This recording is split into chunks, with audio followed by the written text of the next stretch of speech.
को तेल चढ़ाते हैं बोला ना? हाँ जी। वो तेल माना ज्ञान की भाषा में? घृत में और तेल में क्या अंतर है? घृत की कीमत में और तेल की कीमत में इतना अंतर क्यों रहा और है? आपका याद है कि घृत में भी समझा नहीं। घृत माने घी, प्योरिटी, और तेल माने प्योरिटी या इम्प्योरिटी। तेल को प्योर बनाने के लिए रिफाइन करते हैं, रिफाइन करने के बावजूद भी उसकी कीमत घी के इतनी नहीं होती। क्यों? तेल तेल ही है और घी घी है। घी सार से निकाला जाता है, या दूध रूपी या दही रूपी विस्तार से निकलता है। पहले दूध और दही का सार निकाला जाता है, फिर सार को भी गर्म करके घी निकालते हैं। और तेल, तेल सार से निकलता है क्या? नहीं, सीधा ही विस्तार से तेल निकल आता है।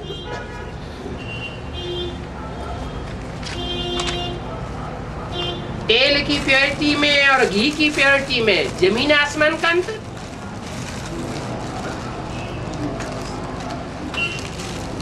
और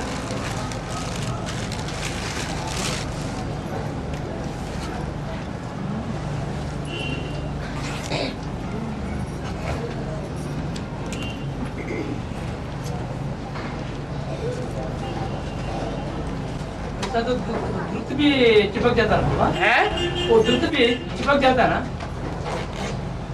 घृत में पानी का अंश होगा तो जरूर चिपकेगा, और अच्छी तरह से तपाया हुआ होगा तो घी चिपकता नहीं है। मिक्सचरिटी होगी तो चिपकेगा, और मिक्सचरिटी नहीं होगी तो नहीं चिपकेगा।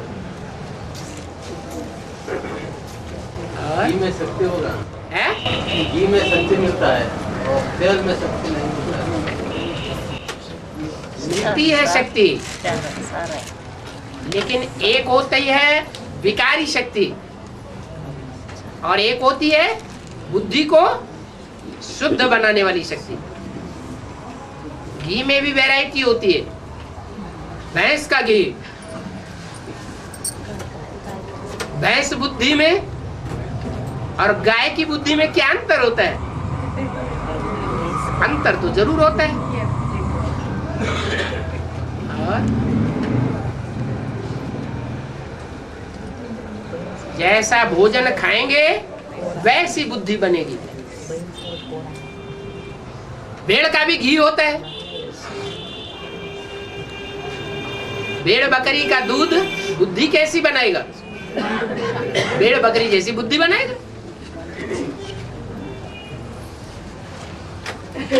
जानवरों का मांस खाते हैं उनकी बुद्धि देखो, और शाकाहारी भोजन खाते हैं उनकी बुद्धि देखो। और बाबा, देवताएं वाम मार्ग में चले गए, ये किस समय का है? संगम युग में कब? दुनिया की हर चीज 4 अवस्थाओं से पसार होती है।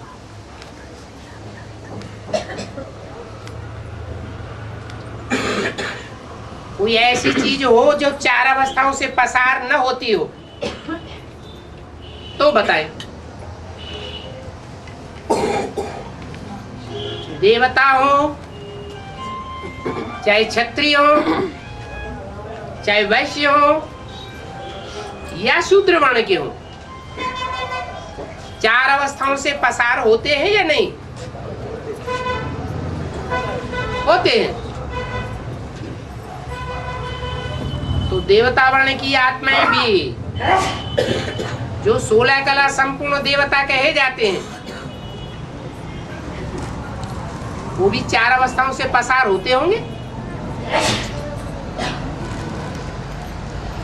वो देवताएं कौन से युग के हैं? असल में कौन से युग के हैं? सत्य युग के हैं। वो सतयुग के देवताएं भी 4 अवस्थाओं से पसार होते हैं। और ऐसे नहीं कि 4 युगों में ही 4 अवस्थाओं से पसार होते हैं।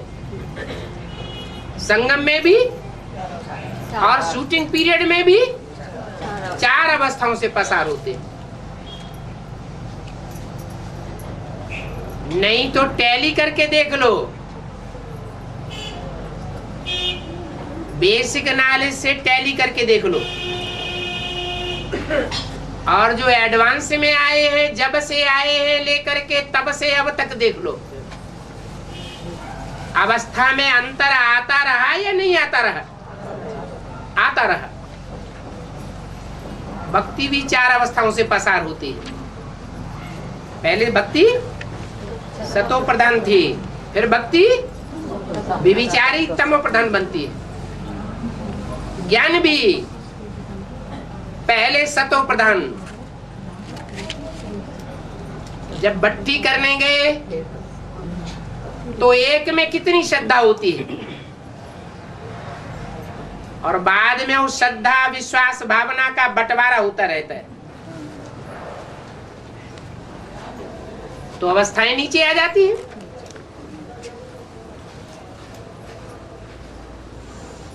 ज्ञान भी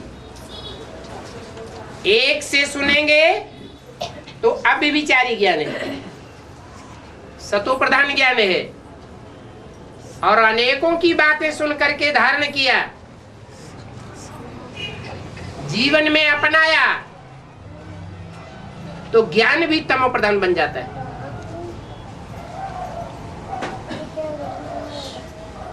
हाँ, हर आत्मा की धारणा अपनी अपनी अलग अलग है। सभी आत्माएं एक जैसी तमो प्रधान नहीं बनती, और सभी आत्माएं टाइम टू टाइम एक जैसी तमो प्रधान नहीं बनती। नहीं तो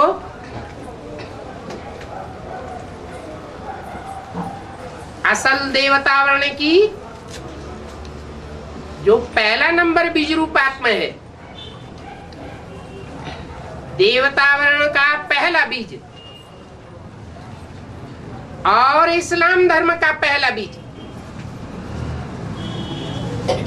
अरे सृष्टि का कोई तो पहला बीज होगा, होगा या नहीं होगा? होगा। ऐसे ही देवता धर्म का पहला आधार मूर्त माना जड़ रूप, और इस्लाम धर्म का पहला आधार मूर्त अर्थात जड़ के ऊपर पार्ट बजाने वाला, जड़ों के रूप में।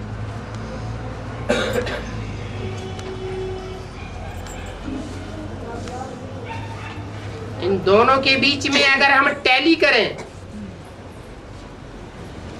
तो पहले कौन तमो प्रधान बनता है और लंबे समय के बाद तमो प्रधान कौन बनता है? इस्लाम ही पहले था। हाँ, इस्लाम का जो आधार मूर्त जड़ है वो द्वापर के आदि से ही तमो प्रधान बन गई।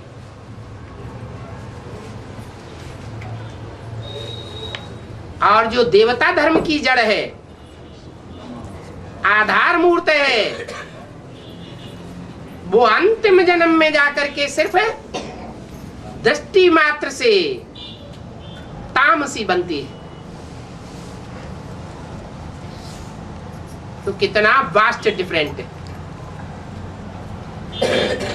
बाकी ऐसे नहीं कहेंगे कि सतो प्रधान ही रहेगा और तमो प्रधान ही रहेगा। देवता धर्म की बीज रूप आत्मा और देवता धर्म का अव्वल नंबर जड़ रूप आधार मूर्त आत्मा। ज्यादा काली और ज्यादा गोरी कौन पार्ट बजाएगी?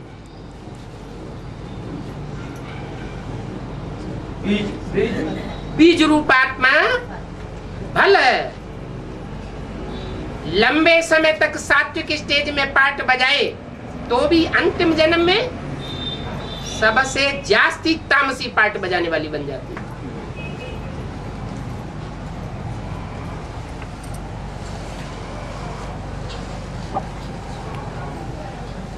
तो साबित क्या हुआ?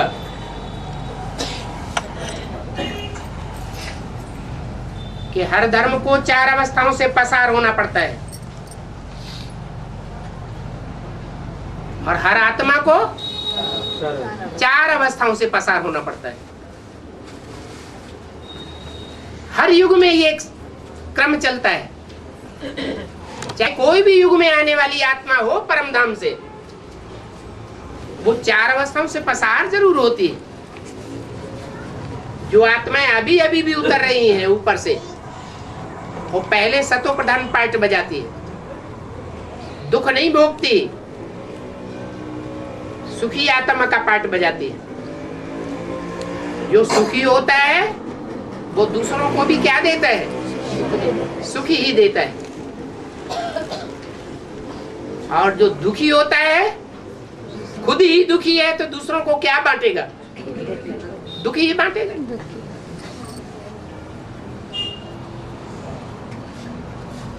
चाहे संगम युग हो, चाहे कोई भी युग हो। संगम युग में शूटिंग होती है 4 अवस्थाओं की, और युगों में असली ड्रामा होता है।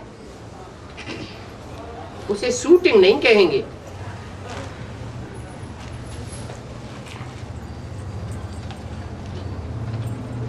शूटिंग कहो, रिहर्सल कहो, रिकॉर्डिंग कहो,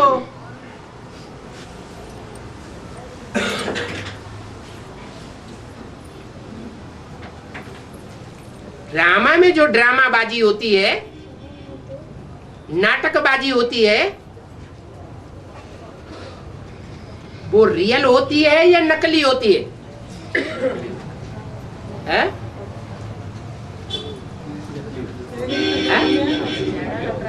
जैसे मुरली में बोला,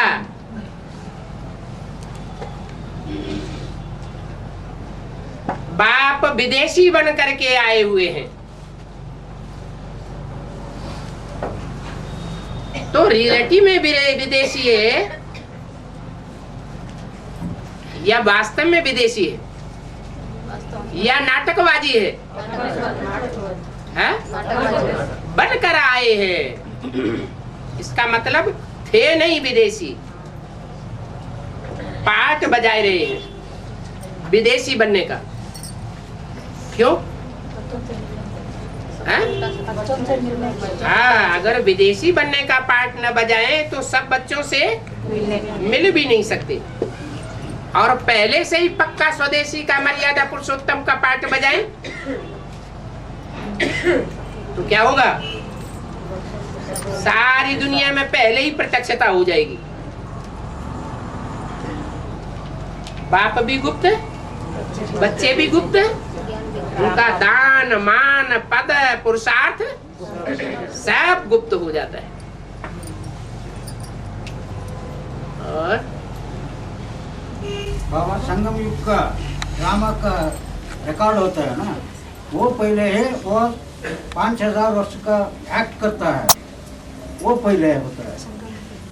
उसमें आगे पीछे नहीं कर सकते। ये कह सकते हैं कि जो आत्मा जब श्रीमत पर चलती है तो उसका 21 जन्मों का काउंट होता है, रिकॉर्डिंग का हो, शूटिंग का हो। और जब मनमत या मनुष्य मत पर चलती है तो 63 जन्मों का काउंट होता है। और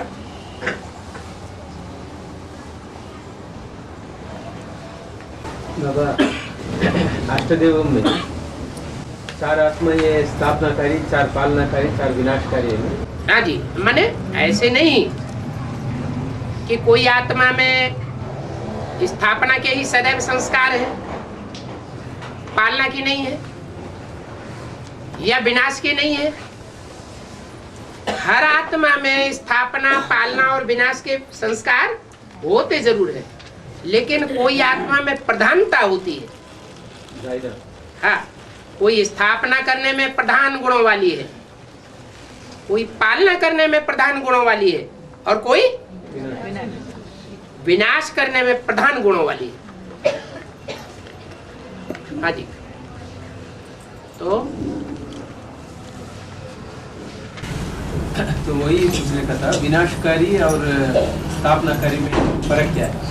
जो 4 आत्मा ये स्थापनाकारी होता है, 4 विनाशकारी होता है। ब्रह्मा को कहेंगे कैसा पार्ट? स्थापना का पार्ट। माँ बच्चों के गुणों को, अवगुणों को देखने वाली होती है या नहीं होती है? हैं? वो सिर्फ गुणों को ही देखता है। गुणों को ही देखती है, अवगुणों को नहीं देखती। और बाप गुणों को भी देखता है तो अवगुणों को भी देखता है। भारत की परंपरा में विष्णु देवता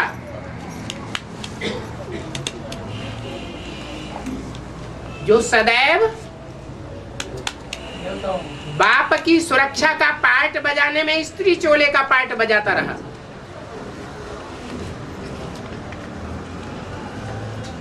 लक्ष्मी रूप धारण करके क्या पार्ट बजाया? बाप की सुरक्षा की भस्मासुर से मोहिनी रूप धारण किया। वो विष्णु का पार्ट है ना।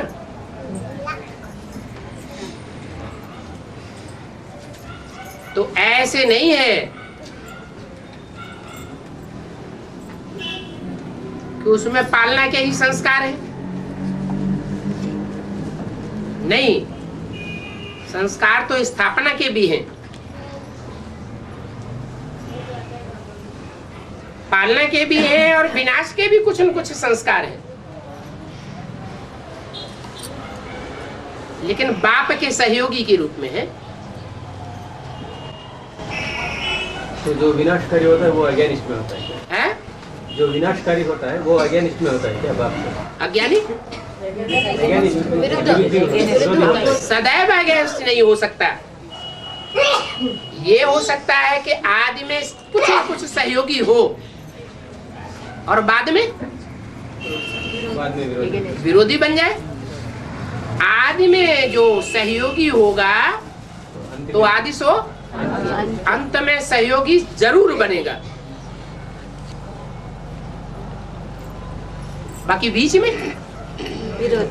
में कहेंगे लंबे समय तक भी विनाशकारी हो सकता है। तो ज्यादा कमाई कौन सी की, डिस्ट्रक्शन की या कंस्ट्रक्शन की? डिस्ट्रक्शन की कमाई ज्यादा की। तो पद कहाँ मिलेगा? 21 जन्मों का पद तो मिलेगा, लेकिन कहाँ मिलेगा? आदि में मिलेगा या अंत में मिलेगा? अंत में मिलेगा। बाबा अष्टदेव में पहले 4 को स्थापना करने वाली है, बाद में 4 को पालना करना, और 4 है, उसका काम क्या है? उनका काम आदि में थोड़ा सहयोगी बनना और अंत में थोड़ा सहयोगी बनना।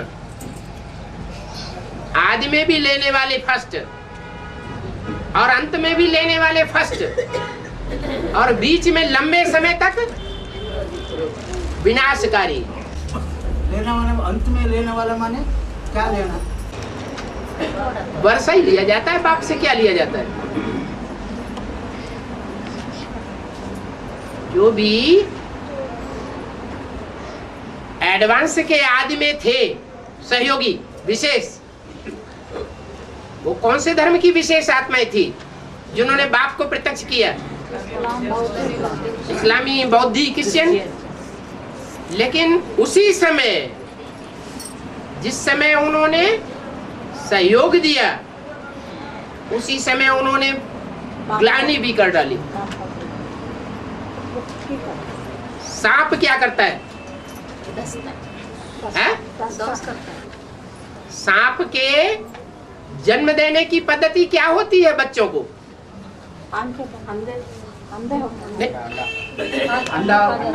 नहीं, अंधे की बात वो अलग। जन्म देने की पद्धति, सांप अपने अंडे देता है वो दूसरा और अपने अंडों को खा भी जाता है।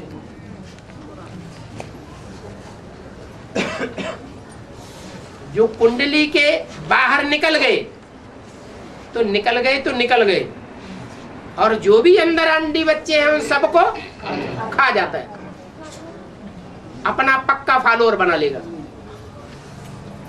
सांप किस बात की यादगार है? 5 विकारों की यादगार है। तो ये भी यज्ञ के आदि में थे, सहयोग करने में भी आदि थे। ड्रामा ऐसा बना हुआ है कि बाप को कौन से बच्चे प्रत्यक्ष करते हैं? स्वदेशी तो पहचान ही नहीं पाते, क्योंकि कुंभकर्ण की निद्रा में सोए हुए होते हैं। कौन पहचानते हैं? विदेशी बच्चे ही बाप को पहले पहचानते हैं, क्योंकि बुद्धिवादिता में आगे होते हैं, बुद्धि में तीखे होते हैं। श्रद्धा, विश्वास और भावना भारतवासियों में ज्यादा होती है या विदेशियों में ज्यादा होती है? भारतवासियों में श्रद्धा, विश्वास और भावना ज्यादा होती है, इसलिए भारत माता कहा जाता है। माताओं में श्रद्धा, विश्वास, भावना ज्यादा होती है या बुद्धिवाद ज्यादा होता है? तो माताओं में ज्यादा होती है। तो वो भगवान के रूप को नहीं पहचान पाते, और विदेशी बुद्धि के तीखे होने के कारण जल्दी पहचान लेते हैं। एक है दिल वाले और एक है दिमाग वाले। बाप को ज्यादा कौन प्रिय है? दिल वाले बच्चे ज्यादा प्रिय हैं। क्यों? वो तो बुद्धिमानों का बुद्धि है। अरे बाप तो खुद ही बुद्धिमानों की बुद्धि है, उसको कोई क्या बुद्धि देगा? जो बुद्धिमानों की बुद्धि बाप है और उसको कोई अपनी बुद्धि की प्रखरता दिखाए तो बाप उसको पसंद नहीं करता। बाप के पास जो चीज नहीं है, क्या दिल नीचे या दिमाग ऊपर? दिमाग ऊपर होता है, दिल नीचे होता है। सुप्रीम सोल बाप है, बुद्धिमानों की बुद्धि, आत्मा।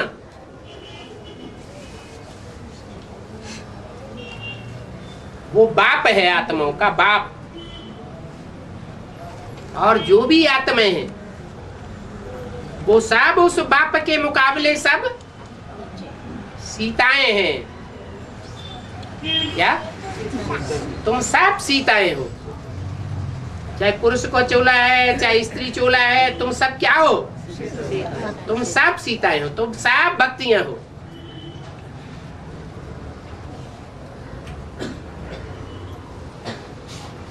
राम बाप है एक,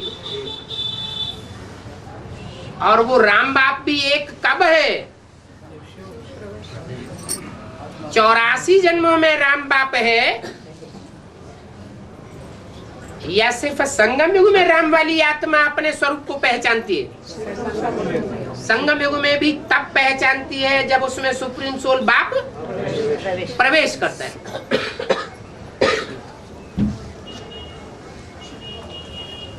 तो बाप बुद्धिमानों की बुद्धि है।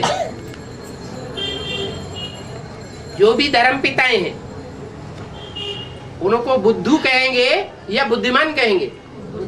हैं? क्या कहेंगे? बुद्धू कहेंगे। अगर बुद्धू थे तो भारतवासी जीत जाने चाहिए या हार जाने चाहिए? हैं? भारतवासी जीत गए विदेशियों के मुकाबले या हार गए? सब कुछ गंवाए दिया या विदेशियों से जीत लिया? हार गए। तो बुद्धू है बाप के मुकाबले बुद्धू थे। अच्छा 63 जन्मों में भारतवासियों के मुकाबले विदेशी क्या हुए? वो तो बुद्धिवादी। वो तो बुद्धू हुए। हाँ जी। बाप को भोलेनाथ कहा जाता है? कि बुद्धिमानों की आकर के सुरक्षा करता है? जो भोली बुद्धि वाले हैं, देवताई बुद्धि वाले हैं,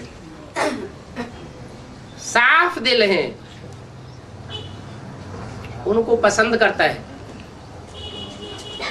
और जो दुनिया स्थापन करता है वो दुनिया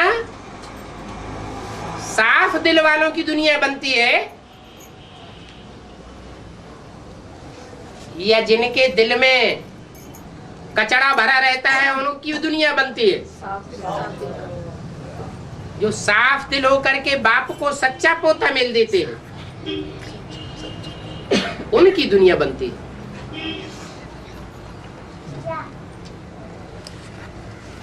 और बाबा देवताओं के जो आधार है ना, तो वो अंतिम दिन में आके दृष्टि से सिर्फ गिरते है करके बोला ना, है? दृष्टि से ही गिरता है करके बोला। आधार एक तरह के नहीं है, जैसे बीज एक तरह के नहीं है वैसे आधार भी एक प्रकार की नहीं है।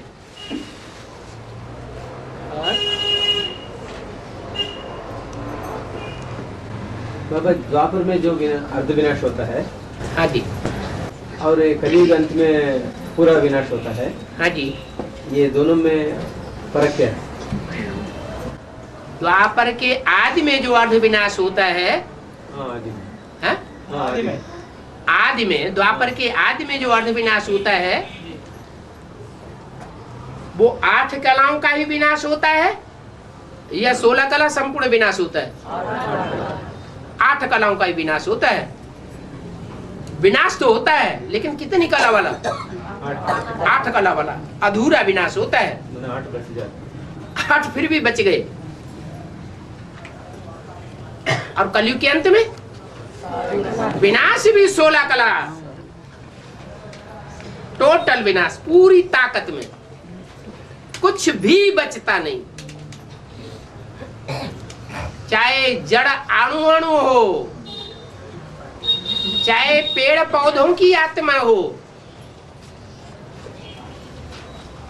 चाहे जड़ जंगम आत्माएं हो, पशु पक्षी की आत्माएं हो, कीड़े मकोड़ों की आत्माएं हो, सब आत्माएं जहां से उतरी हैं अपना सारा साइकिल पूरा करके कहां पहुंचेंगे?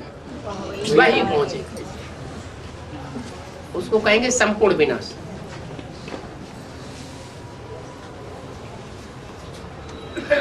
बाबा सत्य चक्र होता है ना, ये चक्र है।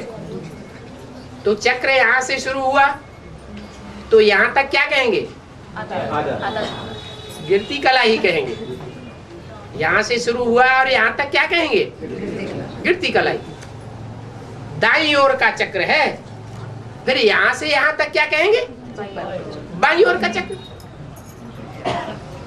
अधूरा चक्र कहां पूरा हुआ? आधा चक्र हुआ एक तरफ और आधा चक्र हुआ दूसरी तरफ, और दोनों मिला के संपूर्ण चक्र हो गया।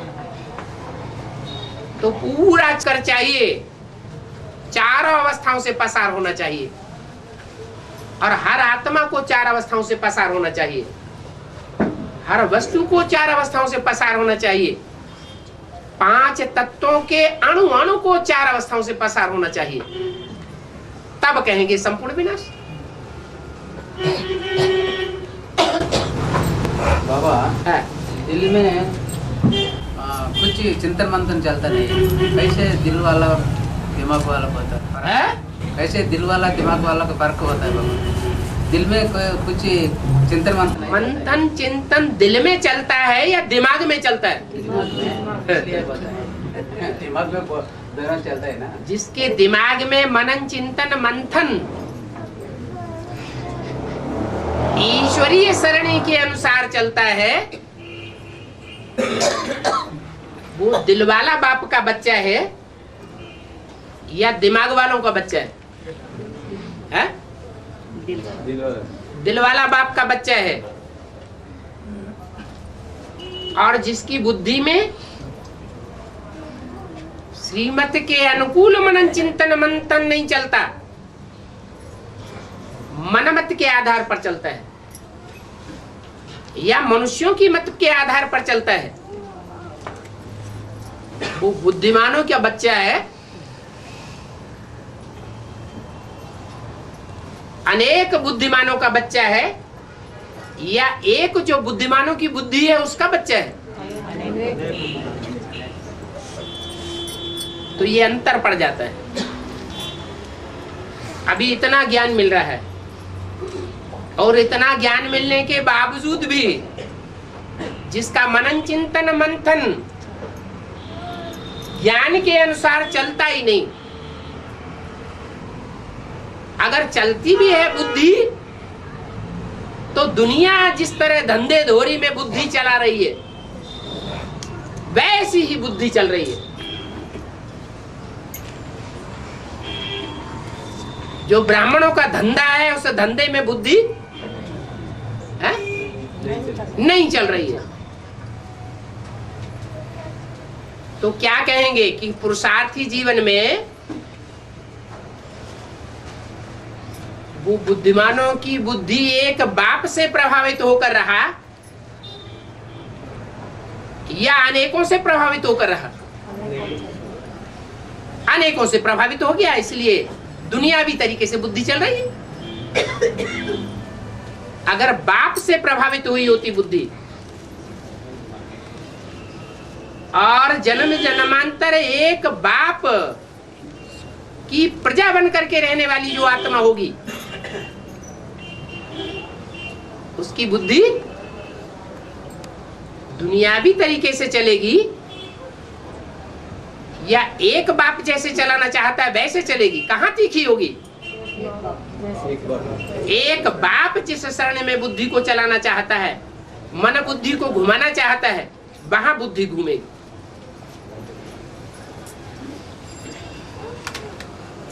उसका कारण क्या होता है? कारण यही होता है कि औरों से प्रभावित होने वाली आत्मा बाप के जो मुख्य डायरेक्शन से हैं उनको शुरुआत से ही फॉलो नहीं करती। ज्ञान मिलने के बाद मुख्य डायरेक्शन बाप का क्या मिलता है? पवित्र बनो, योगी बनो।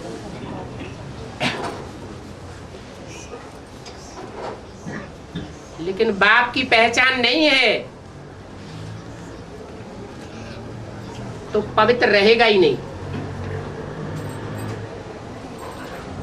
ज्ञान काल में फाउंडेशन से ही अपवित्रता का फाउंडेशन लगाएगी तो बुद्धि कैसी बन जाएगी? दुनियावी बुद्धि बनेगी या ईश्वरीय बुद्धि बनेगी? दुनियावी बुद्धि बन जाती है। मनन चिंतन मंथन ज्ञान युक्त होकर चल ही नहीं सकता।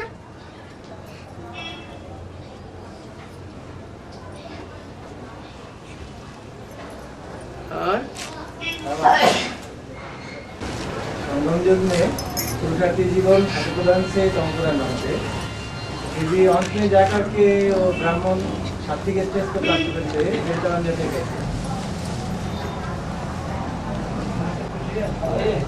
आगे संगम युग में सुनो ध्यान से,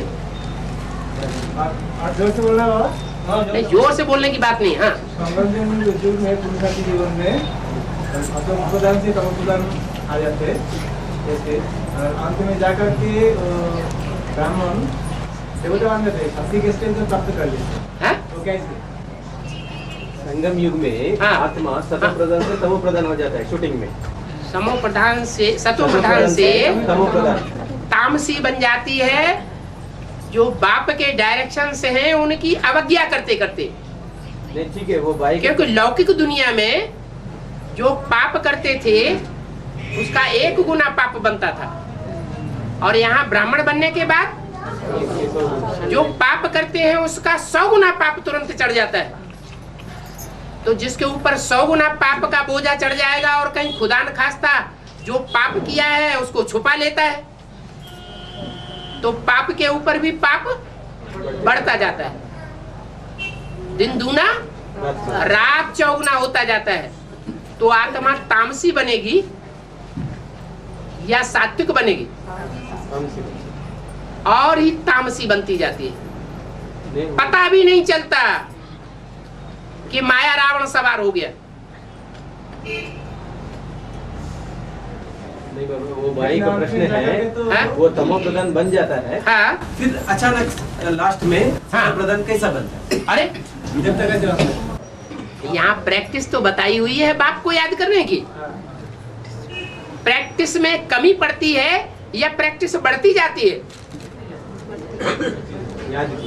याद की जो प्रैक्टिस है, अपन को आत्मा समझ बाप को याद करने की जो प्रैक्टिस है वो बढ़ रही है लगातार या घट रही है?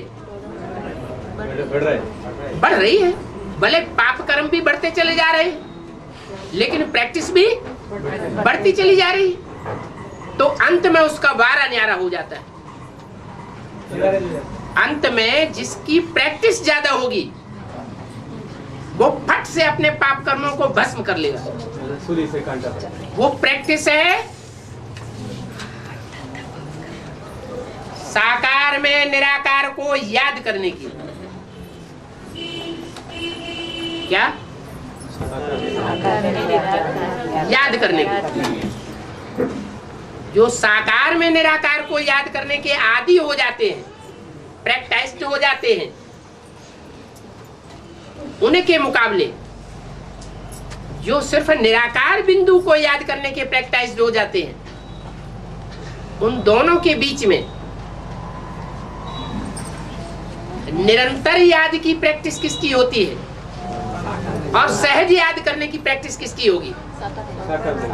जो साकार में निराकार को याद करता है उसकी याद निरंतर हो जाती है और सहज भी हो जाती है।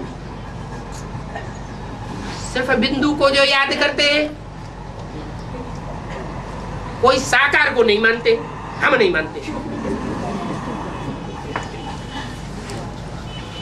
तो देह अहंकार के कारण ऐसा होता है या निरहंकारी के कारण ऐसा होता है? जरूर उनमें भयंकर देहवान भरा हुआ है। ज्ञान की सारी बातों को भी मानते हैं, फिर उस साकार को ठुकराते हैं, ग्लानि करते हैं। जैसे दुर्योधन बुद्धू था क्या? बुद्धू तो नहीं था। और युधिष्ठिर है, वो भी बुद्धू नहीं था।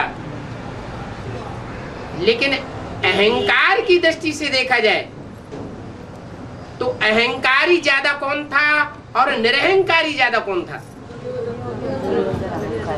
युधिष्ठिर निरहंकारी था और ये दुर्योधन अहंकारी था।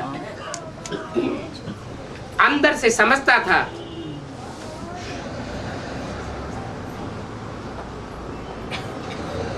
कि जो भी गुरु द्रोणाचार्य हैं और जो भी भीष्म पितामह वगैरह हैं वो उनको विशेष मान देते हैं। मेरे अंदर भी पढ़ाई की कोई कमी नहीं है, दुर्योधन समझता था, लेकिन अहंकार की वजह से नीचा गया। ये देह अभिमान नीचे ले जाता है।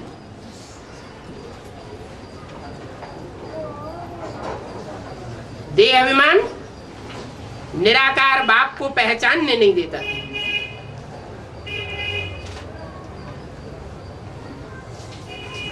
इसलिए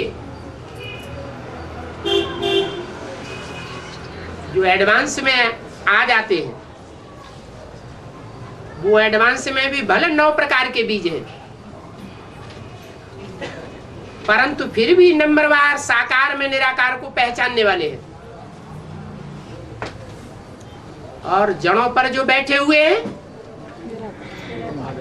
वो जड़ों तक ही सीमित रहते हैं, बीज स्टेज प्राप्त ही नहीं कर पाते।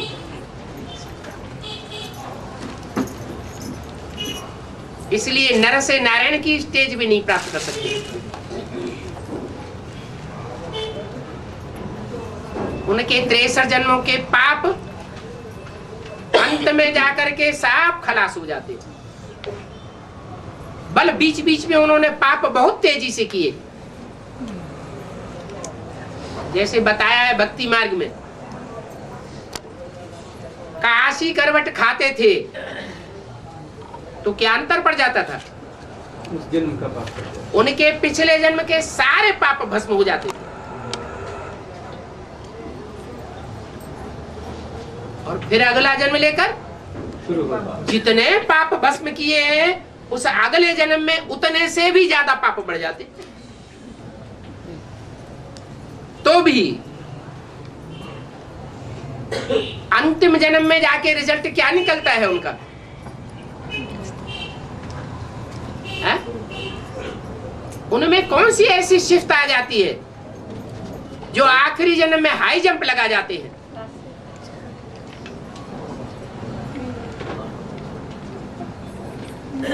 जैसे 8-9 विशेष आत्माओं के लिए अव्यक्त वाणी में बोला है कि 100 मण के जो हैं वो तो फिर भी एक रस चलते हैं, और जो 8-9 है वो बहुत ऊपर नीचे होते हैं। अभी अभी ऊपर, अभी अभी नीचे, अभी अभी अप और अभी अभी डाउन। तो हाई जंप लगाने की प्रैक्टिस ज्यादा किसकी हुई? 8 की होगी या 100 की होगी? 8 की हाई जंप लगाने की प्रैक्टिस ज्यादा हो जाती है। तो समझ में आया कि शूटिंग पीरियड में 4 अवस्थाओं से पसार होने के बावजूद भी, अति तामसी बन जाने के बावजूद भी, कलाहीन आत्मा बन जाने के बावजूद भी ऊंचे कैसे उठ जाते हैं? 1 सेकंड में ब्रह्मा पतित सो क्या बन जाते हैं? विष्णु पावन बन जाते हैं। जब ब्रह्मा बन सकता है, ब्रह्मा पतित विकारी से पावन विष्णु 1 सेकंड में, तो ब्राह्मण नहीं बनेंगे? ब्राह्मण भी बन सकते हैं, बाकी सब नहीं बन सकते। क्या? जिन्होंने राजयोग की प्रैक्टिस की होगी, योग का नाम बहुत बाला है ना, ऐसी पढ़ाई और किसी मनुष्य मात्र ने पढ़ाई नहीं। ये राजयोग की पढ़ाई बाप ही आकर के पढ़ाते हैं। तो जिन्होंने ये पढ़ाई पढ़ी दत्त चित्त होकर, रेगुलर स्टूडेंट बनते हुए और पंक्चुअल स्टूडेंट होते हुए, उनके लिए बोला कि जो सुप्रीम सोल बाप टीचर बन करके आता है, ऐसे बाप सुप्रीम सोल टीचर की जो इज्जत करते हैं, उसकी पढ़ाई की इज्जत करते हैं, बाप उनके ऊपर मेहरबान होता है। और जो क्लास में पंक्चुअली नहीं है, क्लास शुरू हो गया, आधा घंटे के बाद आए, 1 घंटे के बाद आए, तो पंक्चुअल कहेंगे, रिगार्ड करने वाला कहेंगे टीचर की पढ़ाई को, या डिसरिगार्ड करने वाला कहेंगे? डिसरिगार्ड करने वाले हो गए। ऐसे ही कभी बाप के क्लास में आए और कभी नहीं आए। वहां जो स्कूल होते हैं दुनिया में, वहां तो फाइन पड़ जाता है। रोज ना आने वाले कभी एब्सेंट करते हैं तो क्या हो जाता है? फाइन पड़ जाता है। यहाँ बाहर से देखने में तो कोई फाइन नहीं है, पता ही नहीं लगता कि हमारे ऊपर कोई फाइन चढ़ गया। डिसरिगार्ड का, सुप्रीम टीचर की डिसरिगार्ड करने का भी कोई फाइन पड़ता है, लेकिन वास्तव में इसका भी 100 गुना पाप चढ़ता है।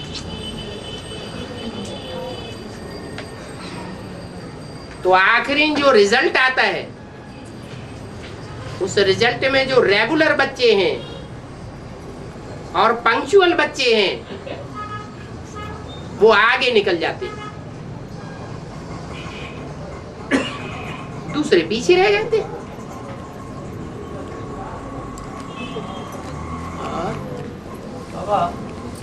बाबा शिव का फॉलोअर्स बनता है शैव, विष्णु का फॉलोअर्स बनता है वैष्णव। फिर भी वैष्णव का बहुत महिमा है ना बाबा। शैव का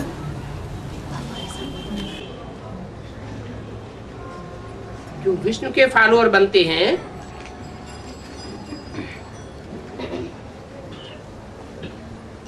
वो किसके फॉलोअर हैं वास्तव में? हैं? ऐसे के फॉलोअर हैं जो 84 जन्मों में विषय वासना का जीवन बिताता ही नहीं। दुनिया में एक आत्मा ऐसी है जो अव्यभिचारी जीवन जन्म जन्मांतर का बिताती है। अरे वैरायटी झाड़ है, तो वैरायटी झाड़ में कोई ऐसी भी तो आत्मा होनी चाहिए या नहीं? होनी चाहिए। और उसको जो फॉलो करने वाले हैं उनमें भी कोई विशेषता होती है क्या? तो जन्म जन्मांतर विषय वासना में विचार में जाने वाले ही नहीं।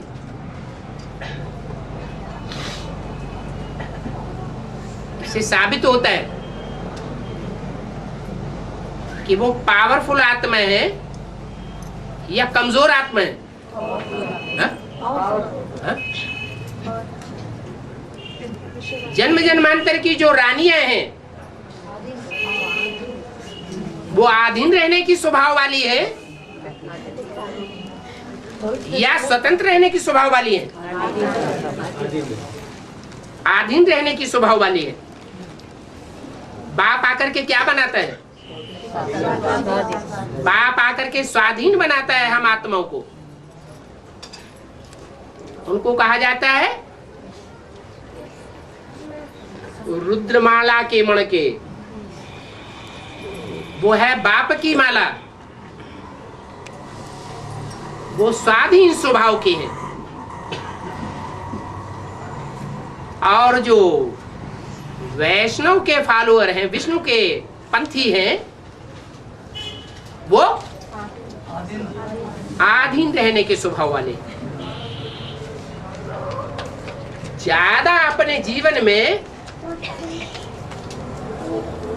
सुख राजाएं भोगते हैं, चाहे स्वर्ग में और चाहे नरक में, या रानियां ज्यादा सुख भोगती हैं? रानियां ज्यादा सुख भोगती हैं और राजाएं बहुत खून खराबा करते हैं।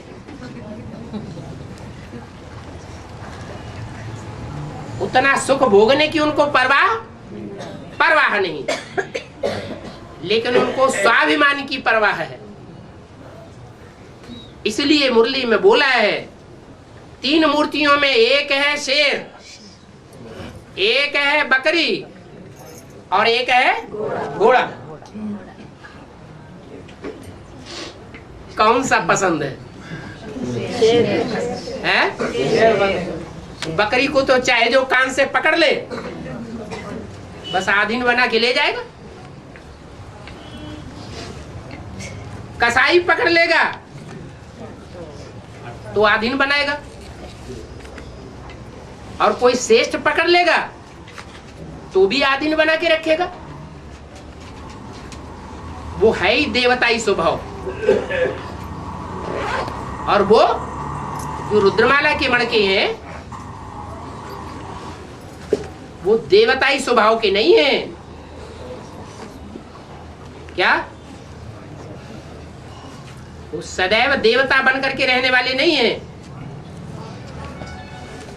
पतितों की लिस्ट है या विष्णु के फॉलोअर्स पावन बन करके रहने वालों की लिस्ट है? कौन सी लिस्ट है? पतितों की लिस्ट है। पतित पावन बाप किसको पसंद करता है?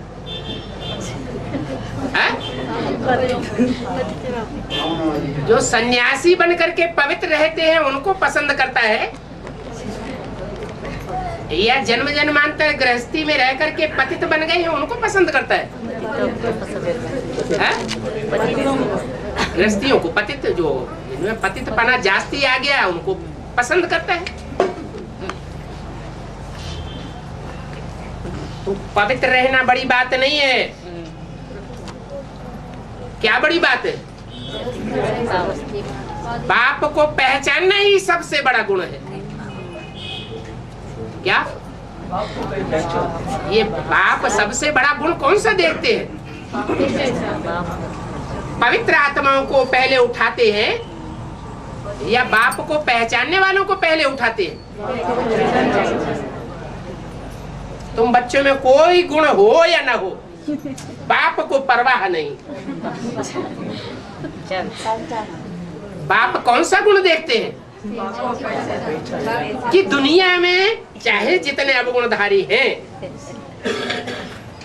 लेकिन इन बच्चों में एक गुण विशेष है दुनिया के मुकाबले। क्या? बाप की पहचान। तो खुश होना चाहिए या दुखी होना चाहिए? कि अरे वैष्णव पंथी बनते तो सुख ज्यादा उठाते। अरे दुनिया में सुख भोगना ही सबसे बड़ी बात है, या स्वाभिमान सुरक्षित बना रहे वो सबसे बड़ी बात है? स्वाभिमानी बन के रहें वो सबसे बड़ी बात है। स्वाभिमान को अहंकार नहीं कहा जाता। अहंग पैदा होता है 5 तत्वों से, और स्वाभिमान पैदा होता है, स्व कहते हैं आत्मा को, वो आत्मा का अभिमान है। आत्मा परम पिता परमात्मा का बच्चा है। और आत्मा में भक्ति मार्ग का संस्कार है, कैसे समझा जाएगा? हैं? आत्मा में भक्ति मार्ग का संस्कार रहेगा, भक्ति मार्ग का हाँ, ये कैसे समझा जाएगा?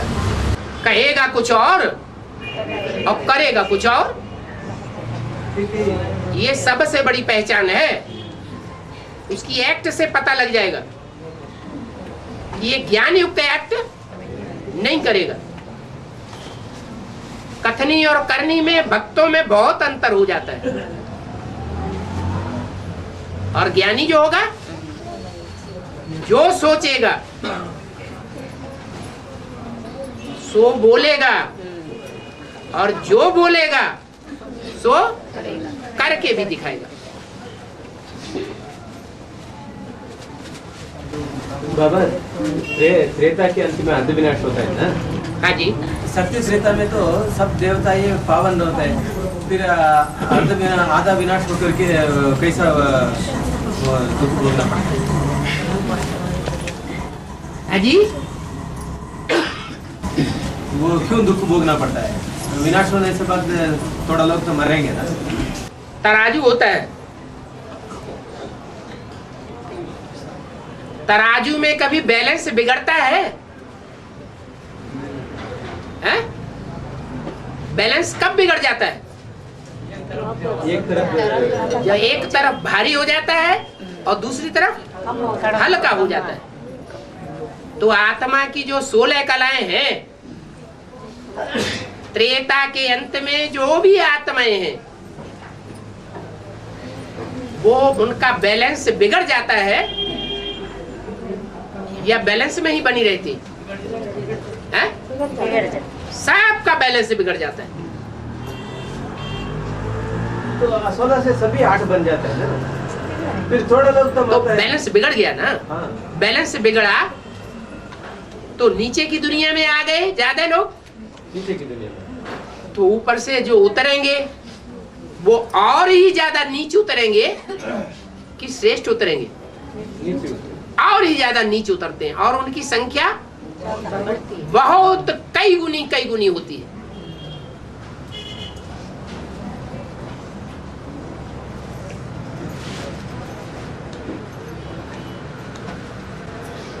बाबा हाँ।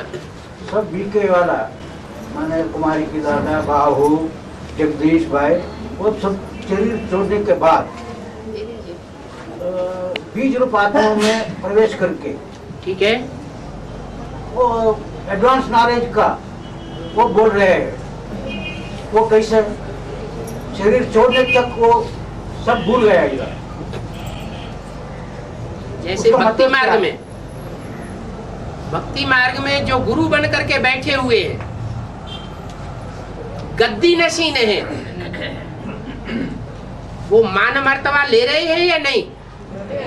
ले रहे हैं। और मान मर्तबा लेते हुए भी ब्रह्मा कुमार कुमारियों के संग में जब आते हैं और उनकी बातें सुनते हैं तो उनके अंदर से ये आता है कि हाँ ये सच्चे हैं। दुनियावी गुरुओं को, सन्यासियों को ये बुद्धि में बैठता है कि वास्तव में परमात्मा सर्वव्यापी नहीं है। मनुष्य आत्मा 84 लाख योनियों में नहीं जाती, अच्छी तरह बुद्धि में बैठता है, लेकिन अपने मान मर्तबे को छोड़ नहीं सकते। क्यों नहीं छोड़ सकते? क्योंकि लोकलाज में बंध जाते। उनका देह अभिमान जो मान मर्तबे की दुनिया है वो छोड़ने नहीं देता। ये तो दुनिया वाले गुरुओं की बात हुई। अब दुनिया में जो गुरु हैं उनका जो स्वभाव संस्कार है वो ब्राह्मणों की दुनिया में जो बेसिक नॉलेज के गुरु हैं, मान मर्तबा लेने वाले हैं, लोकलाज में बंधे हुए हैं, वो बुद्धिमान है या बुद्धू है? सच्चाई को पहचानने वाले हैं या जानबूझ करके सच्चाई को छुपाने वाले हैं? जानबूझ करके छुपाने वाले। उनको बोला है गुरु कौन? जरूर कहेंगे ये गुरु लोग। वो रावण कौन? जरूर कहेंगे ये गुरु लोग जो गद्दियों पे बैठे हुए मान मर्तबा भोग रहे हैं। ये गुरु लोग जैसे रावण के लिए गायन है शास्त्रों में, अंदर से जानता था भगवान कौन है। जानता था या नहीं? जानता था, फिर भी देह अहंकार के कारण स्वीकार नहीं करता था कि ये भगवान है। क्या अहंकार था? कंस को क्या अहंकार था? उसको अहंकार था अगर भगवान है तो हमसे टक्कर ले, हमारे मान मर्तबा को नीचे झुका के दिखाए। हमारे पास जो धन संपत्ति है उस धन संपत्ति, मान मर्तबा, वैभव के मुकाबले ये क्या है? कुछ भी नहीं है। तो उसका अहंकार चढ़ गया। जब शरीर छूट जाता है तो धन रह जाता है ना, मान मर्तबा रह जाता है, न मर्तबा रह जाता है। फिर भी संस्कार रहता है ना वो। अंदर से वो आत्मा समझती तो है। वो लोकलाज के बंधन में बंध के रहती है या उससे मुक्त हो जाती है? लोकलाज के बंधन से मुक्त हो जाती है। और जो लोकलाज के बंधन से जो आत्मा मुक्त हो गई तो ज्यादा सेवा करेगी, ईश्वरीय सेवा ज्यादा करेगी या कम करेगी? ज्यादा सेवा करेगी। और जब उसकी बुद्धि में प्रवेश करने के बाद एडवांस नॉलेज पक्की बैठ जाएगी तो और ज्यादा सेवा करेगी। जब तक पूरी नॉलेज नहीं बैठती है तो थोड़ा बहुत अपोजिशन भी कर सकती है। जैसे अभी आत्माएं प्रवेश करती है एडवांस वालों में, तो कब तक अपोजिशन करेंगी? जब तक पूरी बात उनकी बुद्धि में नहीं बैठी है। अब जब पूरी बात बैठ जाती है तो अपोजिशन की बजाय सपोर्ट करेंगे। अंत में ऐसा ही होने वाला है। दुनिया में सूक्ष्म शरीरधारी आत्माओं की संख्या बढ़ेगी या घटेगी? दिन दूनी रात चौगुनी बढ़ती जाएगी, क्योंकि अकाले मौत लगातार बढ़ रही है या घट रही है? अकाले मौत बढ़ती चली जाएगी। लगातार भूकंप होंगे तो बड़े बड़े मकान, बड़ी बड़ी बिल्डिंग, मल्टी स्टोरी सारी गिरेंगी, तो अकाले मौत बढ़ेगी। वो आत्माएं कहाँ जाएंगी? उनका उद्धार कहाँ से होगा? यही बीज रूप आत्माएं हैं जिन द्वारा उनका उद्धार होना है। इसलिए एक एक में अनेक अनेक प्रवेश करेंगे,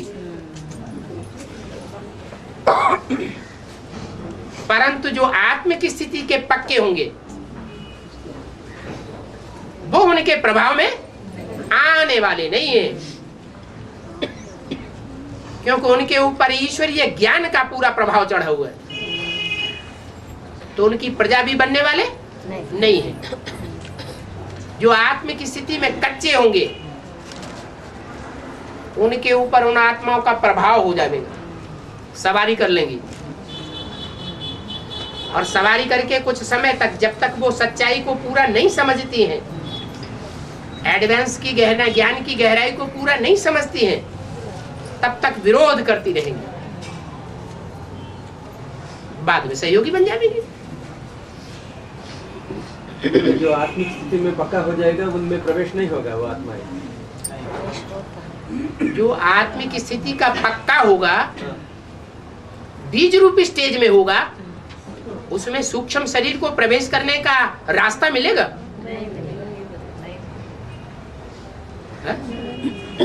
बिंदु रूप स्टेज, ठीक है बाबा। कारण स्टेज। एक है झाड़, उसको कहते हैं बड़ा विस्तार। एक होता है जड़ें, उतना विस्तार नहीं है लेकिन सारे वृक्ष का आधार है। और एक उन जड़ों का भी बीज। ज्यादा पावरफुल कौन है? बीज ज्यादा पावरफुल है। तो जो आत्मिक स्थिति जिनकी पक्की हो चुकी है, इतनी पक्की हो चुकी है कि 1 सेकंड में निराकारी स्टेज, जब चाहे तब, 1 सेकंड में मनन चिंतन मंथन की स्टेज, जब चाहे तब, और 1 सेकंड में साकारी स्टेज, जब चाहे तब, और जितनी देर चाहे तब तक साकार इंद्रियों से सुख भोगने वाले। फिर जैसे ही आक्रमण हो,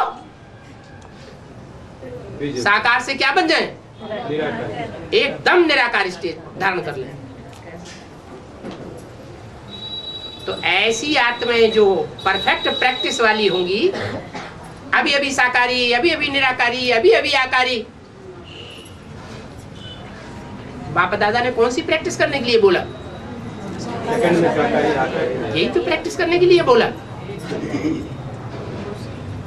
अव्यक्त बनो। शुरुआत में तो बहुत ही बोलते थे अव्यक्त बनो, आकारी बनेंगे तो भी अव्यक्त है, और निराकारी बनेंगे तो भी अव्यक्त है। व्यक्त भाव से परे जो स्टेज इन आंखों से नहीं देखी जाती है, तो ऐसी स्टेज वाली आत्माओं को वो भूत प्रेतानी आत्माएं डिस्टर्ब भी नहीं कर सकेंगी।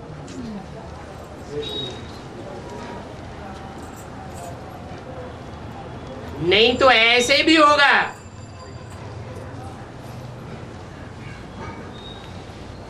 कि प्राण भी हरण करके ले जाएंगी।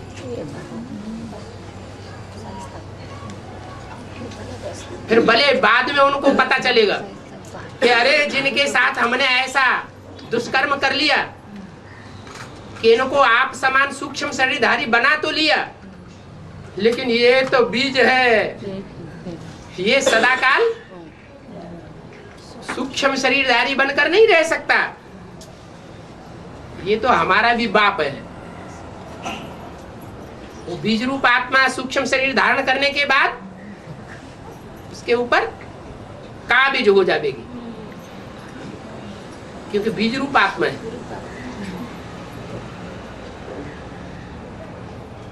उसने जो ज्ञान लिया है वो कौन सा ज्ञान लिया है?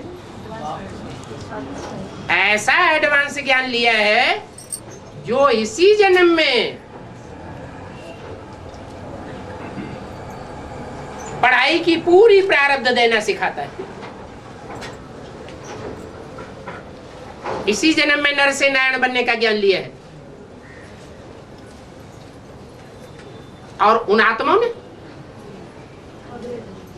अगले जन्म में, कई जन्म में, अगले जन्म में तो पढ़ाई की गति, एक तो वो आत्माएं जो सूक्ष्म शरीरधारी हैं ऑलरेडी, और दूसरी वो आत्माएं जो बीज रूप स्टेज वाली है। भले थोड़े समय के लिए बीज रूप स्टेज उनकी चली जाएगी क्योंकि अकाले मौत हुई है, लेकिन ज्यादा पावरफुल बन जाती है, तो वो उनके ऊपर जल्दी विजय पाए लेंगी और फिर दोबारा जन्म लेकर के तीव्र पुरुषार्थ करेंगे।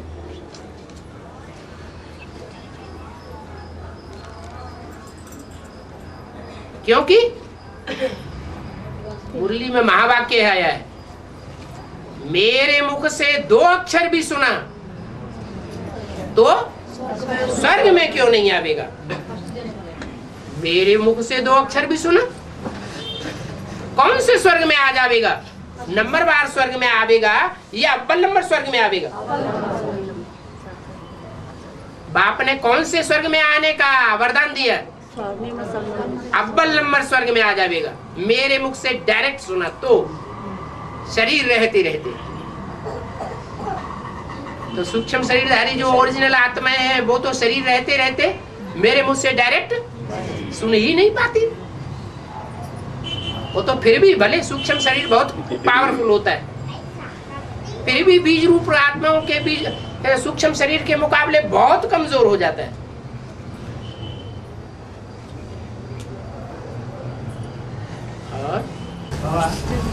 मुक्ति मार्ग में साक्षात्कार होता है, हाथ उठाना। ज्ञान मार्ग में बाबा ने बोला ये बच्चों को आगे चलकर साक्षात्कार होता रहेगा। ये दोनों जो साक्षात्कार है इसका अंतर बच्चों को आगे चल के बच्चों को साक्षात्कार होता रहेगा। बच्चों को साक्षात्कार होता रहेगा। भक्त बच्चों को या ज्ञानी बच्चों को? ज्ञानी बच्चों को। ज्ञानी बच्चों को साक्षात्कार होता है। करके बोला तो है? ज्ञानी बच्चों को तो अंत में जाकर के साक्षात्कार होता रहेगा। ये कौन से बच्चों के लिए बोला?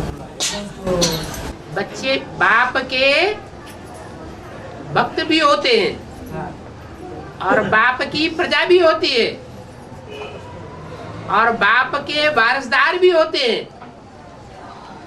और बाप के राज्याधिकारी बच्चे भी होते हैं। आप कौन से बच्चों की बात कर रहे हैं?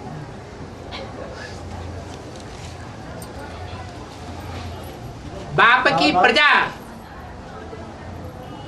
जो बाप डायनेस्टी स्थापन करते हैं उस डायनेस्टी की प्रजा और भक्तों में जो बाप के भक्त होंगे, ज्यादा संख्या किसकी होगी? भक्तों की संख्या बहुत होती है और प्रजा की संख्या बहुत थोड़ी होगी। पहले जन्म की प्रजा और जन्मों की डायनेस्टी के मुकाबले कोई विशेष खासियत वाली होती है। यथा राजा तथा प्रजा पहले जन्म में होगी या और जन्मों में होगी? पहले जन्म का गायन है, यथा राजा तथा प्रजा।